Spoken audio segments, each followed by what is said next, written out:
bienvenue à ce nouveau tutoriel dans lequel on va apprendre à ajouter des lumières à l'intérieur d'une citrouille et faire en sorte aussi que ça donne un effet de lumière qui brille aussi à l'extérieur. Alors sans plus tarder, on commence avec notre citrouille qu'on retrouve ici dans un document transparent. Et pour donner une meilleure impression, évidemment, il faut placer la citrouille dans un élément ou dans un environnement sombre. Et pour ce faire, et pour le besoin de ce tutoriel, si j'ajoute ici un nouveau calque de pixels que je place sous la citrouille de manière à ce que la citrouille soit par-dessus le calque, je vais choisir la couleur parfaitement noire, aller chercher l'outil pot de peinture et cliquer sur le calque en s'assurant qu'on a bien sélectionné le calque pixel. Et voilà, Affinity ici a rempli le calque complet avec des pixels noirs. Et je vais l'appeler fond noir. Maintenant, on sélectionne le calque de la citrouille et on va immédiatement commencer à découper l'ensemble des ouvertures dans lesquelles on veut voir passer la lumière. Et pour ce faire, je vais utiliser l'outil plume. Et je vais m'approcher des ouvertures. Et pour faire le découpage, je vais en prendre plus large qu'il est nécessaire, c'est-à-dire je vais sortir légèrement en dehors du trou noir que je veux découper. Donc je sors un peu et je commence à cliquer et je lâche la souris. Je clique une fois, je lâche la souris, je déplace ma souris, je clique une deuxième fois ici, je lâche. Je fais juste faire des clics finalement. Clique ici, clique ici, clique ici, clique ici. Et je découpe comme ceci. Si j'ai fait une erreur lorsque j'ai fait mes lignes, je peux toujours les déplacer avec ici l'outil nœud et qui me permet de déplacer une section que j'aurais cliqué, mettons, en dehors. Et pour passer de l'outil nœud à l'outil plume rapidement, on a la touche de raccourci qui s'appelle P. Donc, si je presse sur P, je passe à l'outil nœud, et si je represse sur P, je passe à l'outil plume. Alors, ces deux outils-là vont ensemble parce que justement, l'outil nœud me permet de déplacer un des nœuds que j'ai créé avec l'outil plume. Une fois que j'ai fait le contour d'une des ouvertures, je passe à la suivante, tout simplement. Je m'assure d'avoir l'outil plume et je pars. En dehors un peu, clic, clic, clic, clic. Et je fais le tour, comme ça, des ouvertures. On peut en prendre plus large, c'est bien correct. Et n'oubliez pas qu'on peut aussi déplacer, si jamais on a cliqué dans du sombre, dans l'ouverture, on peut déplacer chacun des nœuds. OK? Voilà. Bon, je fais ça rapidement maintenant pour les autres. Plume, je fais clic et je fais le tour.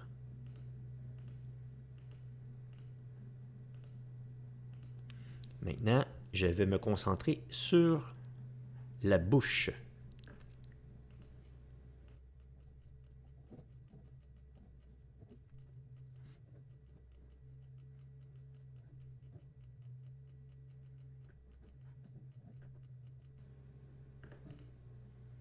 Et pour terminer, il faut toujours s'assurer qu'on clique sur le dernier point, le même point avec lequel on a commencé. Alors, je vais même déplacer un petit peu pour m'assurer que j'ai tout pris le noir. Si je recule maintenant, je vois l'ensemble de la sélection de la bouche, mais je ne vois plus les autres sélections que j'ai faites. En fait, c'est qu'à chaque fois que j'ai sélectionné et que j'ai fermé une série de courbes, Affinity m'a créé des calques séparés. Maintenant, ce que je vais faire pour pouvoir toutes les prendre et en créer une seule courbe, je vais sélectionner le premier en cliquant dessus. Donc, je m'assure ici que la première courbe est sélectionnée. Je place ma souris sur la dernière courbe. Je presse sur majuscule ou sur Shift. Clique. Je clique donc et ça sélectionne l'ensemble des calques qui sont entre le premier et le dernier que j'ai sélectionné. Comme vous pouvez voir, ils sont tous sélectionnés.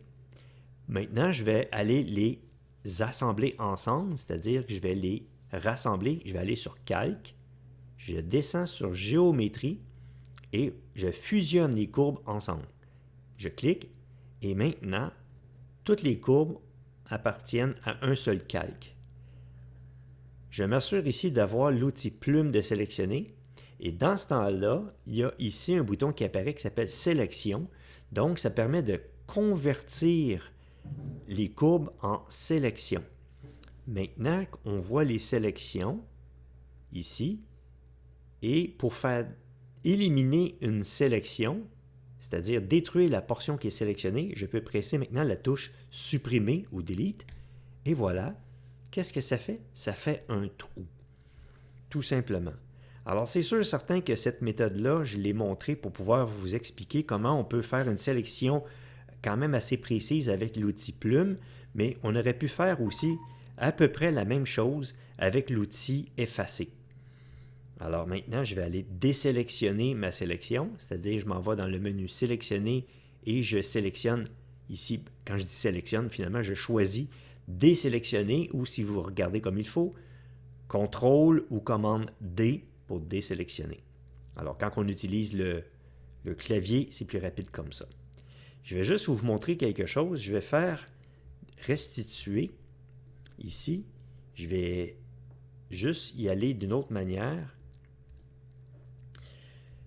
Voilà, je vais garder mes courbes, mais je vais juste revenir ici pour vous montrer qu'avec l'outil, pas pinceau, mais avec l'outil efface, si je vais avec une dureté, mettons, de 95 et que je me rapproche de mon sujet, je prends une taille de pinceau vraiment tout petite, comme ceci. J'aurais pu aussi effacer les ouvertures, tout simplement comme ceci, et on aurait vu à travers de la même manière. Sauf que l'outil pinceau était peut-être un peu moins efficace dans le cas où je dois faire une sélection très précise et dans certains cas, mais ici, je tenais à vous montrer les deux méthodes parce qu'il y a beaucoup de choses qu'on doit faire souvent avec l'outil que je dirais de sélection précise avec l'outil plume. Alors ici, il faut vraiment s'assurer qu'on efface correctement partout où on veut passer. Je pense que vous avez compris le principe. Donc, j'efface. Et si j'ai effacé et que je me suis trompé, exemple, je suis passé comme ça, je peux faire édition restituer. Mais là, je perds tout ce que j'avais fait. Tant que je n'avais pas lâché la souris, c'est sûr, si je lâche la souris une fois de temps en temps, ça aide. Donc, comme exemple ici, je cesse avec la souris et je recommence. Et je fais restituer. Il y a seulement que la dernière opération qui est restituée. Vous comprenez? OK.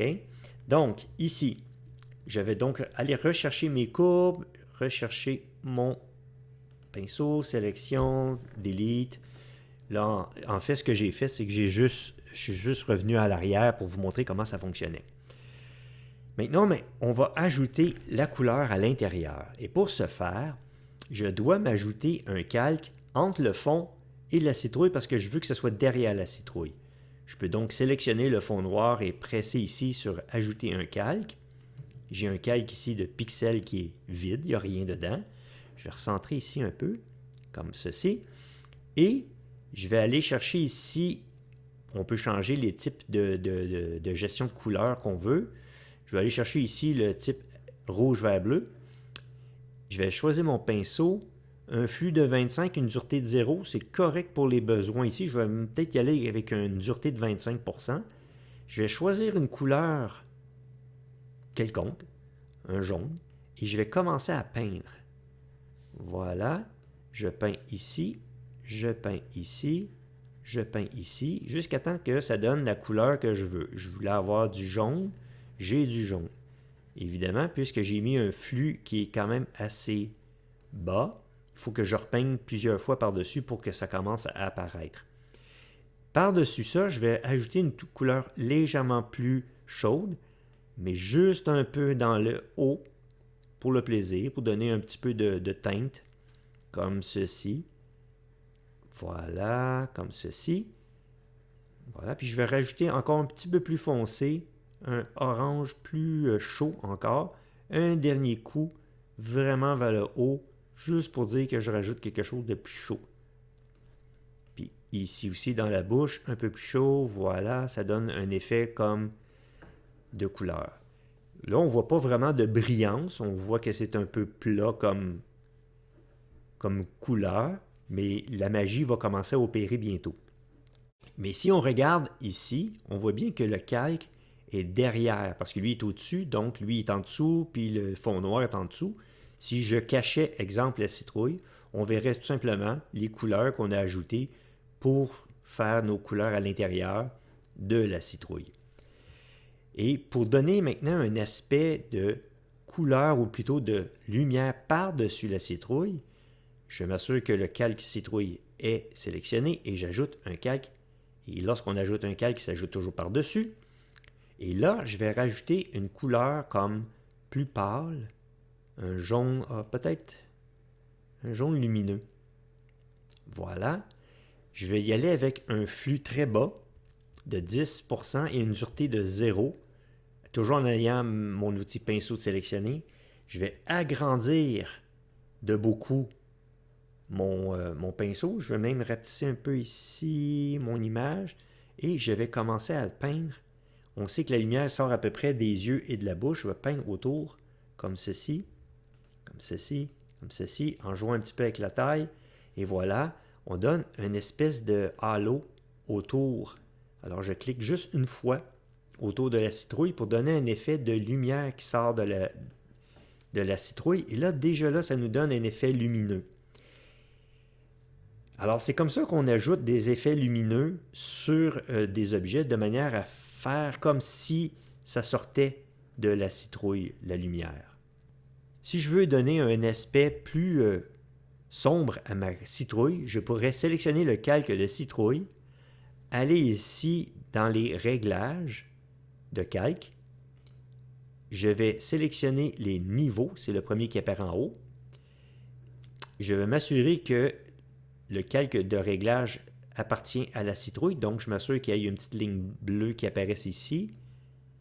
Je le relâche ici et je vais aller jouer avec les paramètres de gestion de niveau en noir et comme ceci, donner comme un aspect beaucoup plus mystérieux à ma citrouille.